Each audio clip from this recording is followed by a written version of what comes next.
Ele foi sentenciado como criminoso, condenado à morte pelo império, abandonado pela sociedade e esquecido pela história. Mas em seus últimos momentos, pendurado numa cruz ao lado de Jesus, ele ouviu uma promessa que mudaria tudo. Hoje estarás comigo no paraíso. O que aconteceu com a alma desse homem entre sua morte e o cumprimento dessa palavra, onde ele esteve exatamente entre a cruz e a eternidade. O silêncio das Escrituras entre esses dois pontos esconde uma das mais profundas revelações sobre a alma humana, a morte e a promessa divina. A tarde avançava e o céu começava a escurecer em pleno meio-dia. A multidão que zombava agora começava a se dispersar, mas no alto daquele monte, o Gólgota, 3 silhuetas continuavam penduradas entre o céu e a terra. No meio delas, o Filho do Homem, e ao seu lado, 2 homens marcados pela culpa. Um deles, vencido pela dor, abriu os lábios para proferir algo que não era insulto nem desespero, mas um clamor humilde.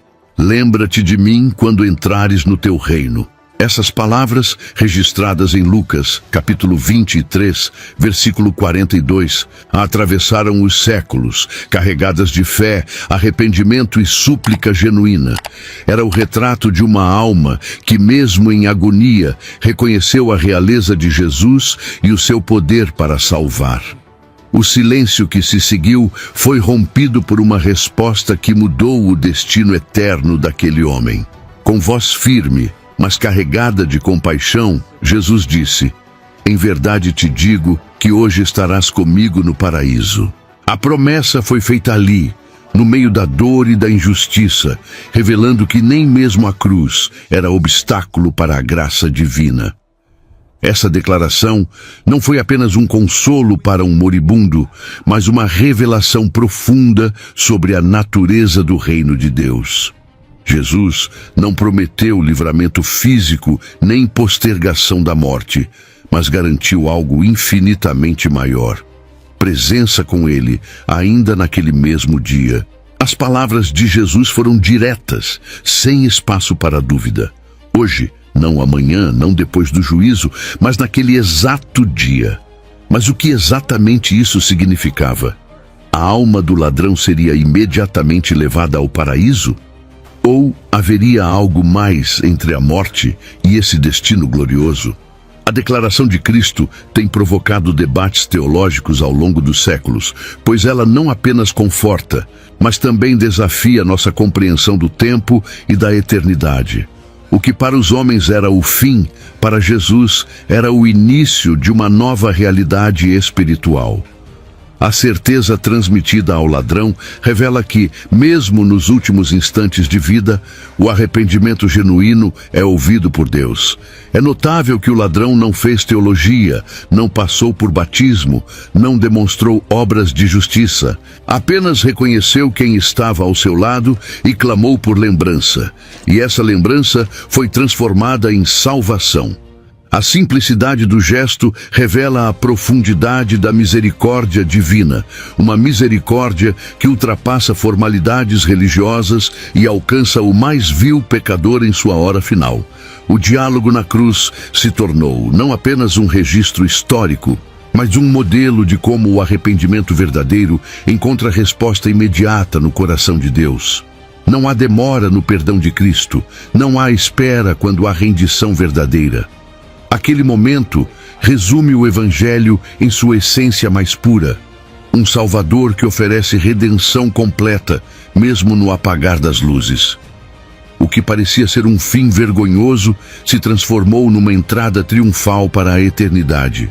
Enquanto muitos viam apenas um criminoso derrotado, Jesus enxergava uma alma que voltava para casa. A cruz, para aquele homem, deixou de ser o ponto final e se tornou a porta de entrada para o paraíso. Mas o que aconteceu entre aquela promessa e o cumprimento? Para onde foi sua alma nas horas entre sua morte e o encontro com Cristo na glória? A crucificação era um método de execução cruel, planejado não apenas para matar, mas para prolongar a dor e a humilhação. À medida que as horas passavam, o corpo do ladrão sentia os efeitos devastadores da asfixia progressiva, da desidratação intensa e das dores lancinantes que atravessavam cada fibra de seu ser. A morte se aproximava lentamente, não como um inimigo súbito, mas como um visitante cruel que se deleitava em prolongar sua chegada. O tempo entre a promessa de Cristo e o último suspiro do ladrão foi certamente um período de extrema angústia física, mas também de profunda transformação espiritual. Em Hebreus capítulo 9, versículo 27, somos lembrados de que aos homens está ordenado morrerem uma só vez, vindo depois disso o juízo. Mas naquele momento, o ladrão não temia julgamento, pois já havia sido alcançado pela graça. Enquanto os olhos físicos se fechavam, talvez ele começasse a enxergar com os olhos da fé. O som da multidão se tornava distante. As dores ainda gritavam, mas havia algo diferente agora. Ele havia sido lembrado pelo Rei. A alma, ao se desprender do corpo, não entra num vazio sem forma, mas é conduzida a uma realidade espiritual onde o tempo, como conhecemos, já não dita as regras. Naquele limiar entre o mundo físico e o espiritual, o ladrão experimentava o cumprimento silencioso da promessa de Cristo. Seu corpo permanecia na cruz, mas seu espírito já era preparado para o encontro com o Salvador. A morte, para muitos, é cercada por temor, incertezas e desespero. Mas para quem escuta a voz do bom pastor, como aquele ladrão ouviu, ela se transforma numa travessia com destino seguro. Os últimos momentos na cruz, embora carregados de dor, foram também de entrega. Não havia mais argumentos, nem resistência, apenas rendição. A alma, ao perceber que estava prestes a deixar o invólucro terreno, não se debatia em desespero, mas confiava na palavra que lhe havia sido dada. A fé, ainda que nascida nos minutos finais, tornou-se suficiente para garantir-lhe a eternidade. É possível imaginar que os instantes que separaram sua última respiração do mundo físico do encontro com o paraíso tenham sido preenchidos por uma paz que o mundo não pode dar. As promessas de Jesus não são condicionadas ao tempo humano. Mesmo na cruz, a palavra dele permanece firme como rocha. O ladrão, ao ouvir, "estarás comigo", não recebeu apenas conforto, mas uma garantia eterna. E essa garantia começa a se cumprir no exato momento em que a alma se desprende da carne mortal. Esse processo invisível aos olhos humanos é, no entanto, de importância eterna. Enquanto o corpo tombava sob o peso da morte, a alma ascendia à presença daquele que havia prometido estar com ele. Mas a pergunta ainda ecoa: o que é exatamente esse paraíso que Jesus mencionou? O que ele representa na cosmovisão do Messias e para onde foi conduzida a alma daquele homem nas horas seguintes à sua partida? A promessa feita por Jesus na cruz carrega um peso de glória que desafia as limitações humanas de tempo e espaço. "Hoje estarás comigo no paraíso" não é apenas uma frase de consolo. É uma chave que abre um portal entre o presente terreno e a eternidade divina. Para o homem preso à madeira e ao tempo, o hoje parecia restrito ao seu sofrimento. Mas para Cristo, o hoje é uma realidade eterna, onde o passado, presente e futuro se unem diante do trono de Deus. Em 2 Pedro capítulo 3, versículo 8, lemos que um dia para o Senhor é como 1000 anos, e 1000 anos como um dia. Essa perspectiva celestial redefine o significado de hoje na boca do Salvador. O uso dessa expressão por Jesus levanta questões profundas sobre a consciência após a morte. Se o hoje da promessa é literal, então a alma do ladrão teria sido imediatamente conduzida à presença de Cristo. Contudo, há quem interprete que o tempo celestial não se alinha com o cronológico humano. e que o hoje poderia apontar para uma realidade futura, já existente para Deus, mas ainda fora da nossa experiência linear. Esse mistério nos convida a considerar que, para aquele que habita na eternidade, todos os momentos já estão consumados em sua soberania. O ladrão, ao fechar os olhos para o mundo, os abriu para uma realidade onde o tempo já não ditava limites. Esse entendimento, longe de ser mero exercício teológico, nos revela o amor de Deus que ultrapassa barreiras humanas. A promessa de Jesus não depende da cronologia terrena, mas da autoridade de quem a fez. Quando ele diz, estarás comigo, isso não é um desejo, é um decreto. O destino do ladrão não estava mais nas mãos de Roma ou da cruz, mas selado pelo próprio Senhor da vida. A alma daquele homem não vagou em incertezas, nem dormiu em um limbo espiritual. Ela foi reclamada por aquele que prometeu estar com ele. O estar comigo é o centro da promessa. Mais do que o local chamado paraíso, a promessa era a presença de Cristo. O paraíso é definido não apenas pelo ambiente celestial, mas pela companhia do Salvador. Esse aspecto é muitas vezes negligenciado, mas fundamental. O ladrão não foi apenas conduzido a um lugar de descanso, mas ao próprio Jesus. E onde Cristo está, ali está a plenitude da vida. A promessa não era territorial, era relacional. Estar com Jesus é o que torna qualquer lugar um paraíso. Mas o que é esse paraíso? É o céu, é o seio de Abraão, é um lugar temporário ou eterno. O que a Bíblia realmente revela sobre esse destino prometido? Ao caminharmos mais fundo nesse mistério, torna-se necessário entender o que Jesus quis dizer com paraíso e como essa promessa se encaixa no grande plano da redenção. Quando Jesus mencionou o paraíso ao ladrão na cruz, ele estava utilizando um termo carregado de significado dentro do imaginário judaico e da revelação divina. A palavra grega utilizada ali, paradeisos, originalmente remete a um jardim ou lugar de delícias, evocando imagens do Éden, onde Deus caminhava com o homem antes da queda. Essa conexão é mais do que simbólica. Ela sugere que, na mente de Cristo, o paraíso é o retorno à comunhão perfeita com o Pai, algo que foi perdido em Gênesis capítulo 3 e que agora, na cruz, começava a ser restaurado. O ladrão, ao ouvir essa promessa, estava sendo conduzido a um lugar que não era apenas bonito, mas profundamente santo. Para os judeus da época de Jesus, o conceito de paraíso frequentemente se confundia com o seio de Abraão, expressão usada em Lucas, capítulo 16, versículo 22, na parábola do rico e Lázaro.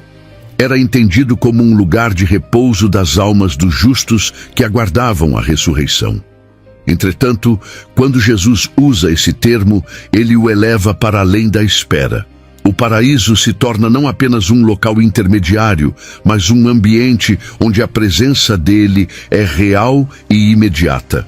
A promessa feita ao ladrão aponta para um relacionamento, não apenas para um destino geográfico espiritual. Estar com Jesus no paraíso é ser acolhido na intimidade do céu. A perspectiva de Cristo sobre o paraíso também se relaciona diretamente com sua missão redentora. Quando ele abre o caminho ao paraíso para um homem que instantes antes estava perdido, ele demonstra que a porta do reino não se abre por mérito, mas por fé. A presença no paraíso é resultado direto da reconciliação com Deus, alcançada pela cruz. O ladrão não foi transportado a um lugar apenas de paz, mas a um espaço de restauração, onde a alma é envolvida pela glória daquele que venceu o pecado e a morte. O paraíso, portanto, é mais do que descanso, é reconexão com a fonte da vida. Essa visão também ecoa nas palavras do apóstolo Paulo, quando escreve aos Coríntios: Em 2 Coríntios, capítulo 12, versículo 4, ele descreve uma experiência em que foi arrebatado ao paraíso e ouviu palavras inefáveis, que ao homem não é permitido expressar. Isso reforça a ideia de que o paraíso é um local real, mas que ultrapassa as capacidades humanas de descrição. É um espaço de mistério sagrado, reservado para aqueles que foram alcançados pela graça. Se Paulo, com toda a sua formação, não conseguiu traduzir em palavras o que viu, isso nos mostra a magnitude do que foi prometido ao ladrão. O que aconteceu na cruz, portanto, não foi apenas um ato de compaixão isolado, mas a inauguração de uma nova realidade espiritual. A cruz se tornou a ponte para o paraíso. E a promessa feita por Jesus selou a certeza de que a morte já não tinha a última palavra. Para aquele que crê, como o ladrão creu, o paraíso está mais próximo do que imaginamos, pois não depende de circunstâncias, mas da palavra viva do Filho de Deus. A questão agora não é apenas onde está o paraíso, mas o que acontece com a alma no momento em que ela deixa o corpo. O próximo passo é compreender como essa separação acontece e para onde realmente vai cada parte do ser humano após a morte. A morte, aos olhos humanos, parece o fim de todas as coisas, mas à luz da Escritura, ela é uma separação e não uma extinção. O ser humano, segundo a revelação bíblica, é composto por corpo, alma e espírito, como afirma 1 Tessalonicenses capítulo 5, versículo 23. No instante da morte, essas três dimensões não deixam de existir, mas se separam em sua função e destino. O corpo retorna ao pó, como foi dito a Adão em Gênesis capítulo 3, versículo 19. Já a alma e o espírito continuam em sua jornada, agora livres do peso da carne. Essa separação é visível na própria morte de Jesus. Em Lucas capítulo 23, versículo 46, ele entrega o espírito ao Pai, deixando claro que mesmo na morte há consciência, intenção e direção. O ladrão, ao lado dele, passou por um processo semelhante. Seu corpo permaneceu pendurado na cruz, provavelmente sendo recolhido ao entardecer, conforme o costume judaico de não deixar corpos expostos durante o sábado. Mas sua alma e espírito já haviam sido acolhidos por aquele que prometera: estarás comigo. É importante entender que a alma representa a sede das emoções, da vontade, da consciência individual, enquanto o espírito é a centelha que nos conecta diretamente com Deus. Quando a morte acontece, essa centelha retorna ao Criador, como afirma Eclesiastes, capítulo 12, versículo 7. A alma, por sua vez, segue para o destino determinado por sua condição diante de Deus, ou repouso na presença divina, ou afastamento dele. No caso do ladrão arrependido, sua alma não experimentou confusão ou escuridão, mas sim a paz de estar com o Salvador. Essa verdade nos leva a uma profunda reflexão. O ser humano não é extinto pela morte, mas atravessa uma transição. Há continuidade da existência, da consciência e da identidade. O ladrão, ao cruzar esse limiar, não perdeu sua essência, nem foi diluído em uma existência abstrata. Ele foi lembrado, reconhecido, acolhido. Sua alma, que outrora carregava o peso da culpa, agora se encontrava livre, não apenas do corpo corruptível, mas da condenação eterna. Essa é a grandiosidade da promessa de Jesus.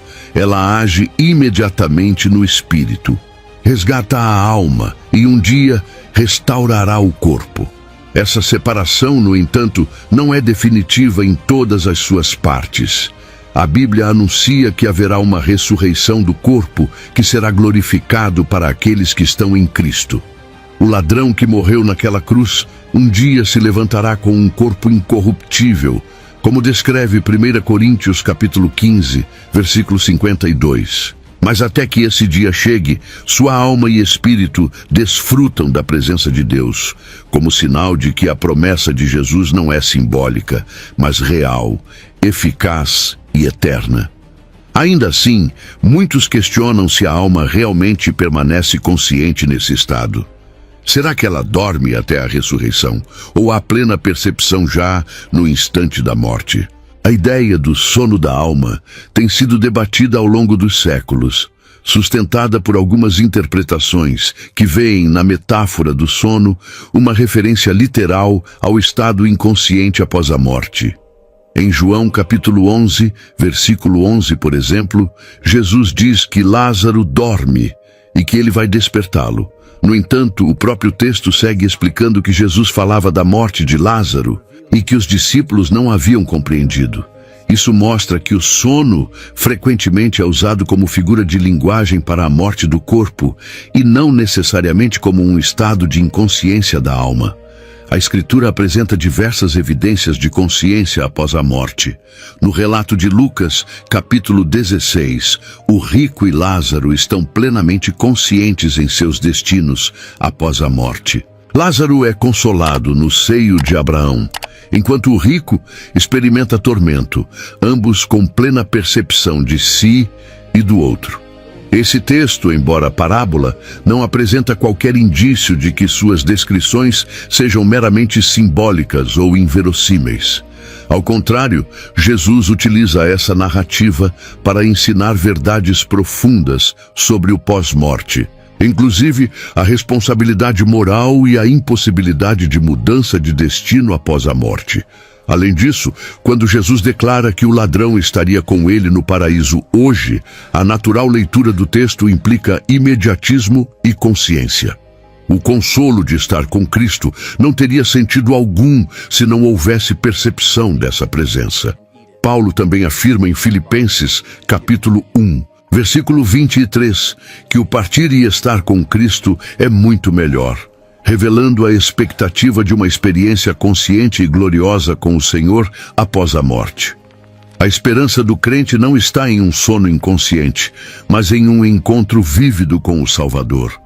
O conceito do sono da alma, portanto, embora carregado de intenções sinceras por parte de seus defensores, esbarra em múltiplas passagens que afirmam a continuidade da consciência após a morte. Assim, um sono do corpo que aguarda a ressurreição. Há um descanso das obras, como descrito em Apocalipse capítulo 14, versículo 13. Mas não há indício de anulação da identidade ou da percepção da alma. O ladrão não foi apenas adormecido, ele foi conduzido à companhia viva de Jesus, o Cordeiro de Deus. A crença no sono da alma, ainda que tenha seus adeptos, não encontra pleno respaldo no conjunto das Escrituras. A narrativa do ladrão na cruz, em especial, é uma das provas mais belas de que há vida após a morte. Não apenas existência, mas vida consciente, vida com Cristo. Resta ainda explorar mais a fundo o que acontece nessa consciência. O que as almas fazem enquanto aguardam a ressurreição. O que a Bíblia realmente revela sobre essa realidade invisível, mas tão presente na esperança cristã. A consciência da alma depois da morte é um dos pontos mais intrigantes da teologia bíblica, e o testemunho das Escrituras aponta de maneira clara para uma continuidade de percepção, identidade e experiência. Um dos exemplos mais impactantes encontra-se na transfiguração de Jesus, narrada em Mateus, capítulo 17, versículo 3, quando Moisés e Elias aparecem e conversam com ele. Ambos já haviam partido há séculos, mas ali estavam, reconhecíveis, lúcidos e plenamente conscientes. Isso mostra que a morte do corpo não anula a identidade da alma, nem a capacidade de comunicação no plano espiritual. Essa realidade também se manifesta nas palavras do apóstolo João, em Apocalipse capítulo 6, versículo 10, quando ele descreve as almas dos mártires debaixo do altar, clamando a Deus por justiça. Eles não estão dormindo, tampouco em estado inconsciente. Eles lembram do que lhes aconteceu, reconhecem sua condição e ainda expressam emoções e desejos diante do trono. Isso prova que a morte não apaga a memória nem dissolve a personalidade. O ladrão na cruz, portanto, ao ser recebido por Cristo, não foi diluído numa existência vaga, mas permaneceu quem era, agora redimido e em plena consciência de sua nova realidade. É significativo que a esperança cristã não seja de anulação, mas de continuidade glorificada. O próprio Paulo, ao escrever em 2 Coríntios capítulo 5, versículo 8, declara o desejo de partir e estar com o Senhor, evidenciando não apenas presença, mas plena vivência na companhia do Salvador. Não se trata de uma existência inconsciente ou suspensa, mas de uma experiência real, onde a alma continua a desfrutar da comunhão com Deus. A consciência após a morte, portanto, é mais do que possível. Ela é prometida e ansiada pelos que pertencem a Cristo. O ladrão na cruz representa todos os que, mesmo no fim de suas forças, se rendem à graça. A resposta que recebeu não foi um simples alívio do sofrimento, mas uma promessa de vida consciente, em plena comunhão com o Messias. A eternidade para os salvos começa já no momento da morte, quando são conduzidos à presença de Deus. A dor cede lugar à glória e a angústia é substituída por paz. Essa transição, embora misteriosa aos nossos olhos, é uma realidade clara e reiterada por toda a revelação bíblica. Portanto, a narrativa bíblica desmonta a ideia de que a alma entra em estado de suspensão. Ela segue viva, lúcida e esperançosa. O ladrão que outrora conheceu a dor, o arrependimento e a graça, agora experimenta o gozo eterno de estar com o Rei. Sua história continua, não como lembrança, mas como testemunho vivo de que a morte é apenas uma porta e, do outro lado, a plena consciência de que se está, enfim, em casa. O próximo passo, para entendermos melhor essa realidade, é mergulhar nas crenças judaicas da época de Jesus, para compreendermos o quanto sua promessa foi radical e libertadora. No tempo de Jesus, o entendimento judaico sobre a vida após a morte era diverso e, em certos aspectos, ainda em desenvolvimento. A maior parte das crenças estava ancorada em tradições do Antigo Testamento que mencionavam o Sheol como o lugar dos mortos, um domínio sombrio e indistinto onde tanto justos quanto ímpios permaneciam após a morte. Não era necessariamente um lugar de punição, mas tampouco de recompensa. Salmos capítulo 88, versículo 3, por exemplo, descreve o Sheol como uma realidade temida, onde a separação de Deus era sentida de maneira profunda. Era, portanto, um destino onde a consciência existia, mas sem a luz da presença divina. Havia, contudo, correntes dentro do judaísmo que ofereciam visões mais detalhadas e esperançosas. Os fariseus, por exemplo, criam na ressurreição dos mortos e em uma recompensa futura para os justos. Já os saduceus rejeitavam essa ideia, negando tanto a ressurreição quanto a existência de anjos e espíritos, como se vê em Atos capítulo 23, versículo 8. Esse contraste interno entre as principais correntes teológicas judaicas evidencia como o conceito de paraíso, julgamento e vida após a morte ainda era matéria de debate entre os próprios mestres da lei. Jesus, ao afirmar com autoridade o destino do ladrão arrependido, não apenas ofereceu consolo, mas também confrontou essas visões fragmentadas com uma verdade clara e redentora. A promessa de Jesus ao ladrão foi revolucionária, porque rompeu com a ideia de que a justiça pós-morte só poderia ser alcançada através de obras ou linhagem. Ela declarou que um homem, mesmo sem méritos, poderia, pela fé, entrar imediatamente na presença de Deus. Isso era inédito. Nenhum rabino havia prometido entrada direta no paraíso a alguém fora dos méritos da Torá. Jesus não apenas prometeu o paraíso, ele garantiu sua companhia. Isso mudava tudo. A esperança que antes era vaga e distante tornou-se real e acessível, mesmo nas últimas horas da vida. Essa mudança de paradigma marcou profundamente os primeiros cristãos, que passaram a ver a morte não como o fim, mas como o início de uma nova jornada. A expectativa judaica foi ampliada e redirecionada pela ressurreição de Cristo, que se tornou a garantia de que a promessa feita ao ladrão era mais do que palavras piedosas. Era uma declaração divina com poder eterno. O que antes era temor do Sheol, agora se tornava esperança no paraíso. Essa nova visão sobre o destino da alma transformou a maneira como a comunidade cristã enfrentava a morte e falava sobre ela. O ladrão, nesse contexto, tornou-se símbolo da transição entre a antiga aliança e a nova. Sua história é o elo entre as expectativas fragmentadas do judaísmo e a revelação completa do Evangelho.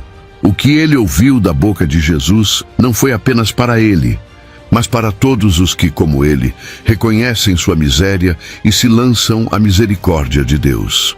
A alma daquele homem encontrou descanso onde a religião dizia ser impossível. E essa revolução na compreensão do destino eterno ainda ecoa em nossos dias, convidando-nos a olhar para além dos sistemas e enxergar a face de Cristo como a verdadeira porta do paraíso. A questão sobre o momento exato em que a promessa feita ao ladrão se cumpriu é um ponto que desperta tanto curiosidade quanto profunda admiração. Ao dizer, "Hoje estarás comigo no paraíso", Jesus usou uma linguagem que parece sugerir uma ação imediata. Contudo, muitos se perguntam, quando exatamente isso aconteceu? O corpo do ladrão permaneceu na cruz, enquanto o corpo de Jesus foi sepultado. Mas a alma daquele homem, segundo a promessa, foi diretamente à presença do Salvador. O cumprimento dessa promessa se apoia na veracidade das palavras do próprio Cristo, o mesmo que em João capítulo 14, versículo 3, prometeu: "Vou preparar-vos lugar, para que onde eu estiver, estejais vós também." A promessa se cumpriu não por algum mérito do ladrão, mas pela autoridade daquele que a fez. Quando Jesus expirou e entregou seu espírito ao Pai, ele entrou numa realidade espiritual que transcende o tempo e o espaço. O ladrão, pouco tempo depois, teve sua alma liberada do corpo mortal e conduzida a esse mesmo domínio. A linguagem de hoje precisa ser entendida à luz da eternidade divina. Para o céu, o hoje de Deus não é preso às horas humanas, mas representa um instante eterno de comunhão restaurada.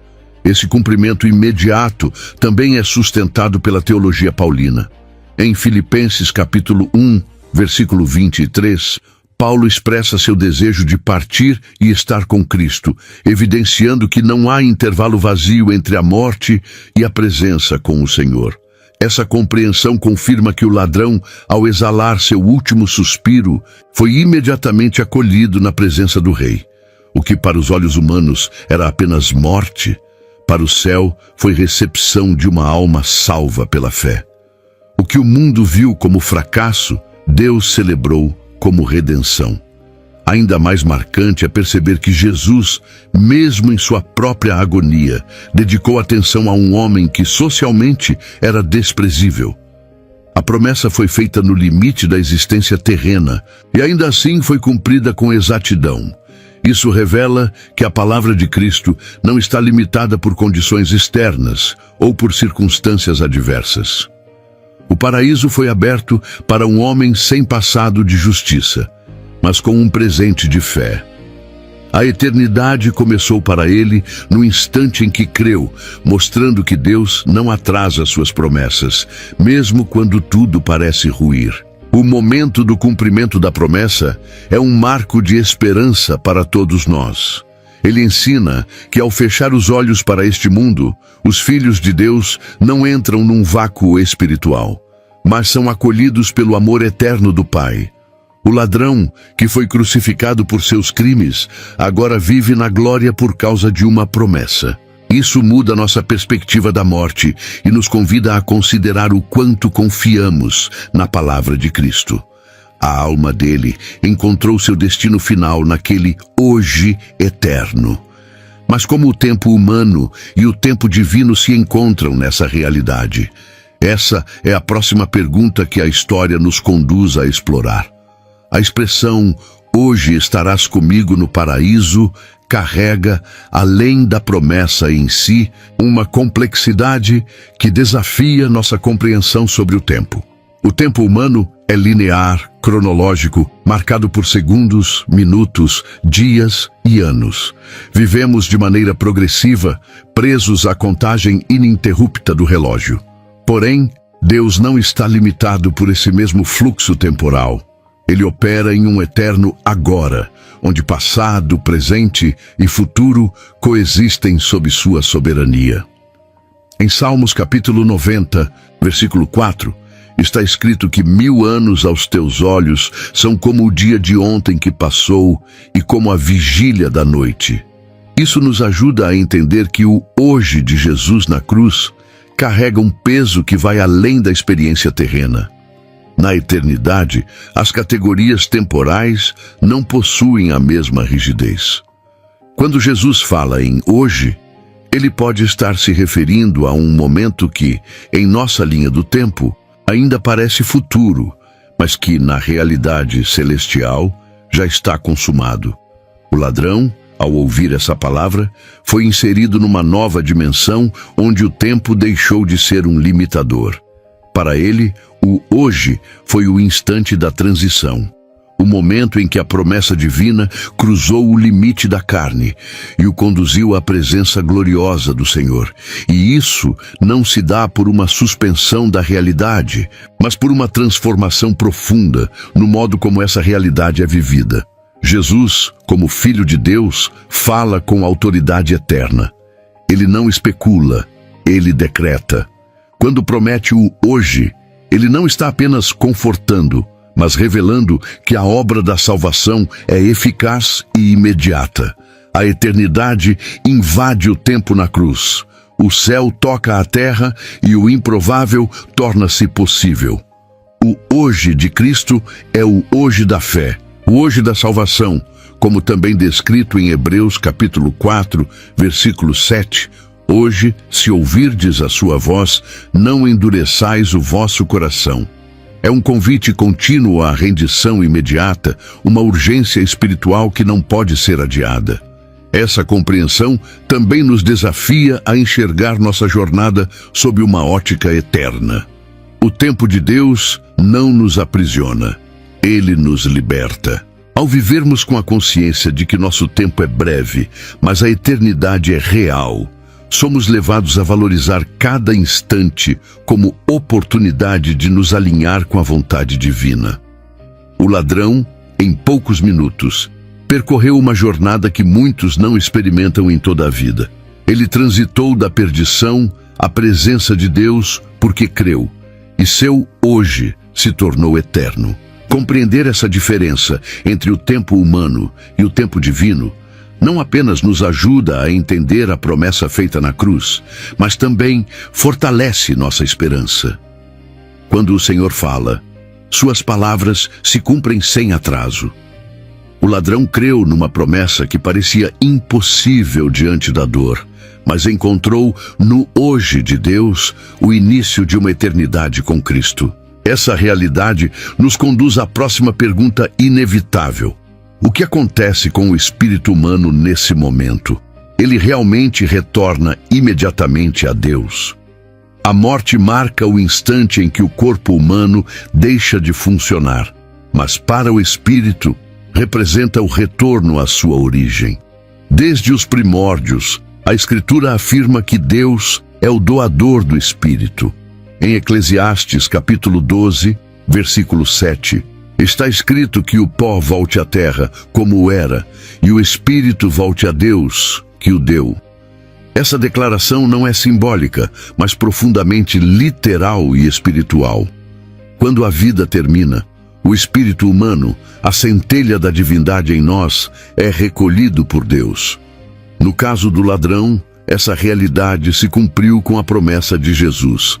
Ele não vagaria perdido, mas retornaria, guiado por Cristo, à presença do Criador. A distinção entre alma e espírito é importante aqui. Enquanto a alma representa nossa identidade, emoções e consciência, o espírito é o fôlego divino, a conexão direta com o Pai. A morte separa corpo, alma e espírito, mas cada parte segue seu destino determinado. O corpo volta ao pó, a alma encontra descanso ou juízo, e o espírito, imediatamente, retorna à presença de Deus. Essa verdade não depende da justiça do homem, mas do decreto de Deus. Para o ladrão não foi diferente. Ao entregar seu último suspiro, ele foi acompanhado por Cristo até o lugar onde o Espírito é recolhido. O retorno do Espírito a Deus, no entanto, não é sinônimo de salvação automática.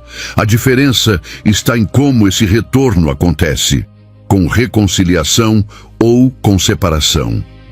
O ladrão, ao ser perdoado por Jesus, teve seu espírito recolhido como filho restaurado, não como réu condenado. Esse é o grande diferencial do Evangelho. A salvação não se baseia na condição física do fim da vida, mas na condição espiritual de arrependimento e fé. O espírito, ao voltar para Deus, carrega as marcas do destino eterno da alma que o acompanhou. Paulo reforça essa ideia em Hebreus capítulo 12, versículo 23, ao falar dos espíritos dos justos aperfeiçoados. Isso mostra que há consciência e transformação mesmo após o espírito ser recolhido. Não é um retorno frio ou indiferente, mas um encontro com o Criador.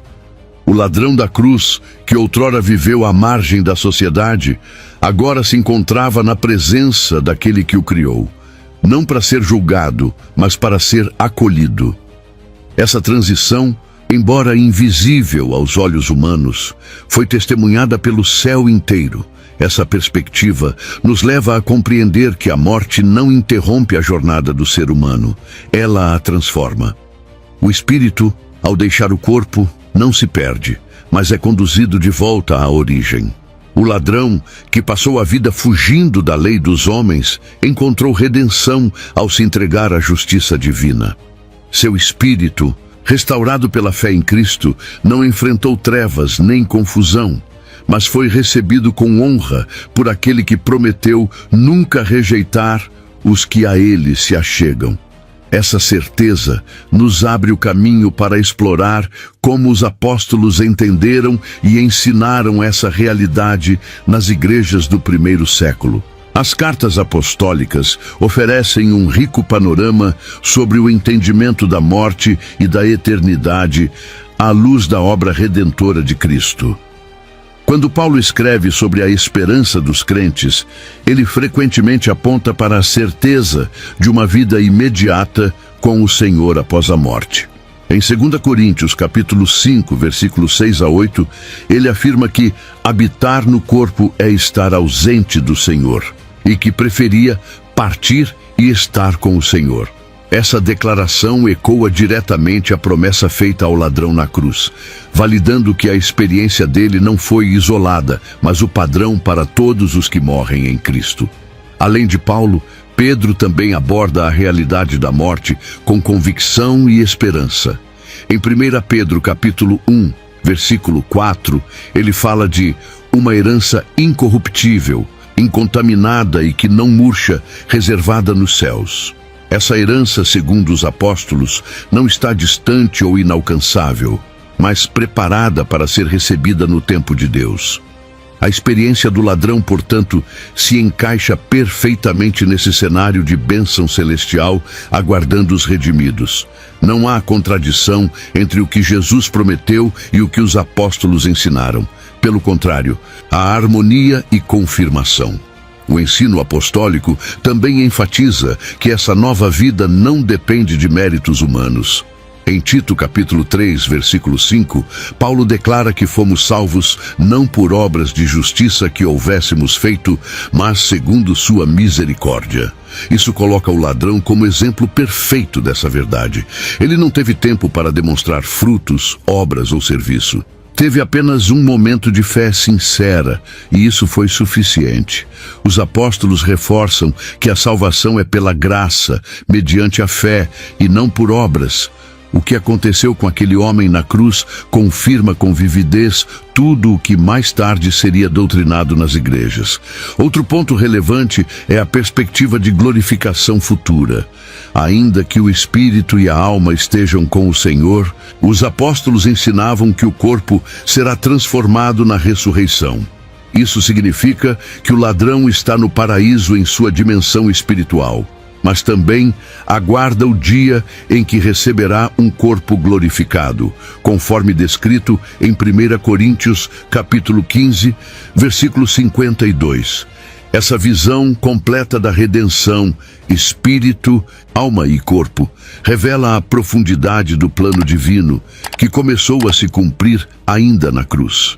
As cartas apostólicas, portanto, não apenas validam a experiência do ladrão, mas a explicam em seus detalhes espirituais e eternos. O que ocorreu naquele dia não foi uma exceção, mas um modelo. O ladrão se tornou o primeiro fruto de uma nova promessa, a de que a morte já não tem domínio sobre os que pertencem a Cristo. A cruz não foi o fim de sua história, mas o início de sua eternidade. E essa eternidade, já iniciada, aguarda agora o desfecho final, o dia em que todos os salvos juntos verão com os próprios olhos o Cordeiro glorificado. A cruz, símbolo de dor e vergonha para o mundo romano, tornou-se o palco de uma das mais poderosas manifestações de esperança para toda a humanidade.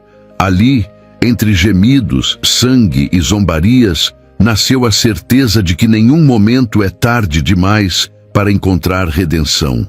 O clamor do ladrão não foi sofisticado, nem teologicamente refinado. Foi um grito desesperado por misericórdia, um pedido humilde por lembrança. Ele não pediu para ser salvo, mas apenas para ser lembrado. E isso foi suficiente para tocar o coração do Salvador. Em Romanos, capítulo 10, versículo 13, Paulo afirma que todo aquele que invocar o nome do Senhor será salvo. Essa verdade foi encarnada naquela cena dramática, onde um homem, à beira do abismo, encontrou um novo destino. O clamor do ladrão nos confronta com a realidade da agonia humana diante da morte. Ele já não tinha futuro neste mundo, nem dignidade, nem possibilidades. Seu corpo era consumido lentamente pela dor, mas sua alma ainda era capaz de desejar algo mais. É nesse ponto que o mistério da fé se manifesta. Mesmo quando tudo parece perdido, a alma ainda pode se voltar para Deus. Isso é graça, isso é evangelho. A cruz de Cristo, posta ao lado da cruz do ladrão, tornou-se o altar onde o improvável se tornou possível. O céu se abriu sobre um condenado porque seu coração se abriu para o Rei crucificado. É profundamente significativo que Jesus, mesmo em sua própria agonia, tenha ouvido aquele clamor. A dor do Salvador não o impediu de atender à dor de outro. Ele não estava apenas salvando o mundo inteiro, estava salvando um homem específico. Essa atenção individual, esse cuidado pessoal, revela um Deus que não apenas vê a multidão, mas também enxerga o indivíduo. Em Isaías capítulo 42, versículo 3, está escrito que não esmagará a cana quebrada, nem apagará o pavio que fumega. O ladrão era essa cana quase partida, esse pavio quase extinto, mas foi restaurado pela compaixão divina. A esperança que nasceu ali não ficou restrita àquela tarde escura em Jerusalém.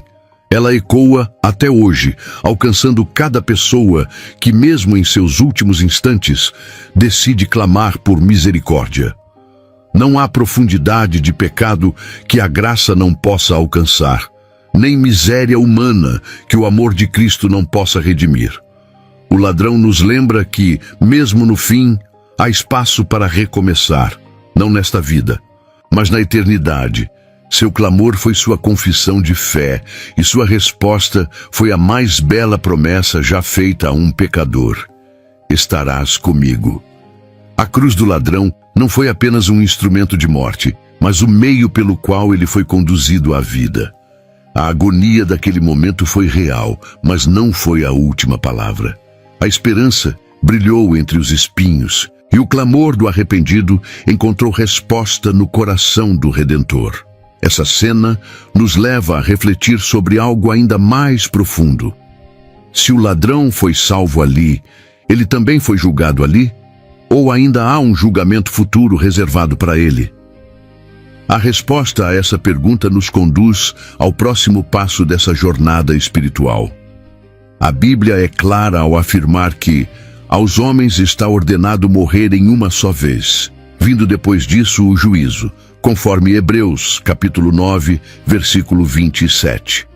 Essa declaração estabelece que o julgamento é uma realidade inescapável, e todo ser humano comparecerá diante de Deus para prestar contas de sua vida. No entanto, a questão sobre o ladrão na cruz nos leva a considerar uma nuance importante. Ele já foi julgado na cruz ou ainda enfrentará o juízo final?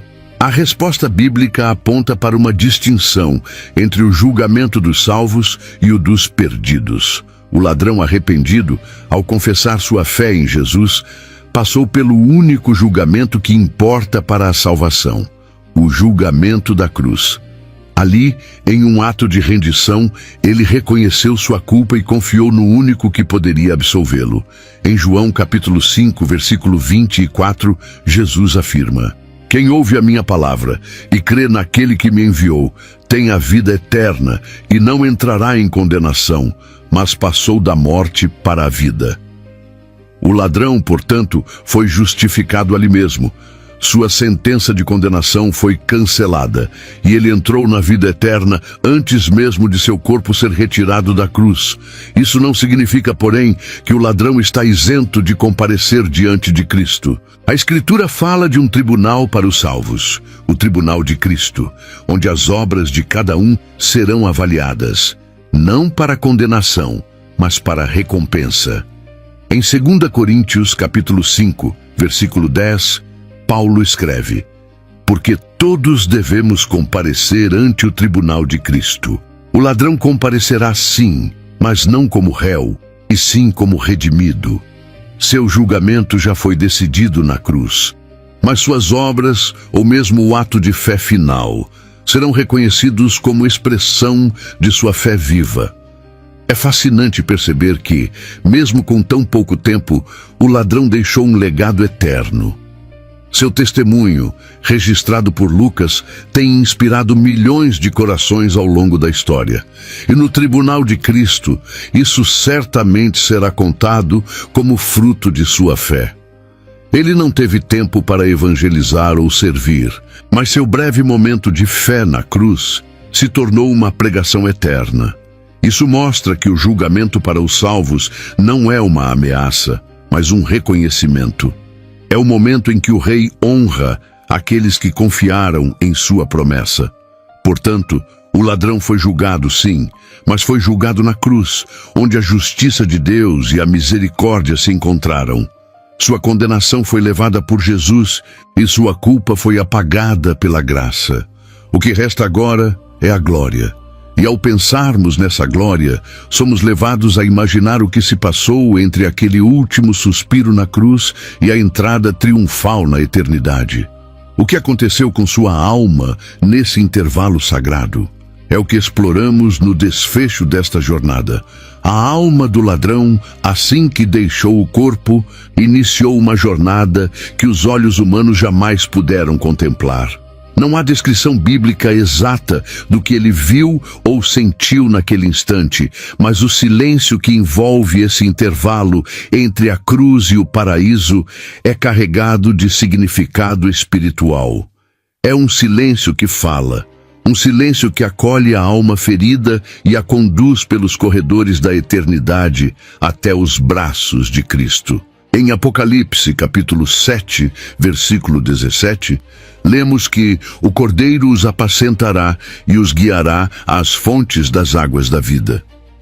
Essa promessa, que se cumpre para todos os salvos, também envolveu aquele homem redimido na cruz. O trajeto da alma entre a morte e o paraíso não é solitário. A promessa de Jesus foi: estarás comigo. Isso implica companhia, presença, comunhão. Não há solidão na morte para os que estão em Cristo. A jornada do ladrão foi marcada pela certeza de que aquele que morreu ao seu lado na cruz, agora o conduzia pessoalmente para a glória. Se anjos o acompanharam, como aconteceu com Lázaro na parábola de Lucas, capítulo 16, versículo 22, não sabemos. Mas sabemos que o próprio Cristo garantiu sua companhia. Isso é tudo o que importa. Esse momento entre a morte e a glória pode parecer um mistério, mas é, na verdade, a materialização da esperança cristã. A alma, livre do corpo, não vaga, não espera em tormento, não entra em um estado indefinido. Ela é acolhida. A jornada é direta, segura e conduzida pelo próprio Redentor. O ladrão que passou a vida entre sombras, agora caminha em direção à luz. O silêncio que a Bíblia guarda sobre esses detalhes não é ausência de verdade, mas reverência diante de um mistério que ainda será plenamente revelado na eternidade. A história do ladrão termina para nós no Evangelho, mas continua na eternidade. Ele vive, está consciente, espera a ressurreição de seu corpo glorificado e até lá desfruta da companhia do Salvador. O intervalo entre a cruz e o paraíso não é um espaço de medo ou dúvida, mas de cumprimento. Tudo o que Jesus prometeu se cumpre, até o último detalhe. Ele não apenas prometeu estar com aquele homem, ele o levou até onde palavras humanas não podem descrever. E nesse percurso silencioso, a fé se transformou em visão. Essa jornada da alma entre a cruz e a glória não é exclusiva do ladrão. Ela está acessível a todos os que, como ele, reconhecem sua necessidade, se arrependem sinceramente e depositam sua fé em Cristo. A história desse homem não é apenas um relato de conversão tardia, mas um convite vivo. Um lembrete de que nunca é tarde para encontrar a eternidade e de que, mesmo no fim, há um caminho que conduz diretamente ao início de uma vida que jamais terá fim. Histórias como essa não foram registradas apenas para informar, mas para tocar o coração e despertar reflexões que atravessam gerações. Se essa promessa feita na cruz falou com você, deixe nos comentários o que mais chamou sua atenção, ou como essa história dialoga com a sua própria caminhada. Compartilhe este vídeo com alguém que precisa de esperança hoje, e se ainda não faz parte do canal, inscreva-se para continuar explorando narrativas bíblicas que fortalecem a fé, iluminam a alma e nos lembram que a graça ainda alcança mesmo nos últimos instantes.